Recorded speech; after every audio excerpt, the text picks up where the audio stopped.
Hello, just wanted to show you my little homemade ultrasonic cleaner. There it is, working away on the carburettor.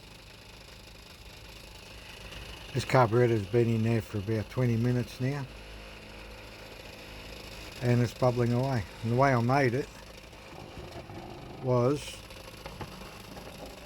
this motor here is actually out of a cordless drill, an old 7.5 volt one, similar to that one. It's old and it wasn't working anymore, but the motor was okay. So on the motor, on the shaft, I took this cover off, and on the shaft I put a weight on one side, so that way when it spins it actually vibrates.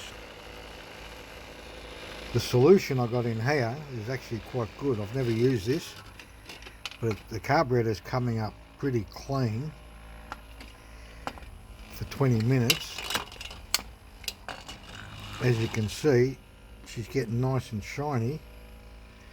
And what I've used is hot water and a dishwashing tablet.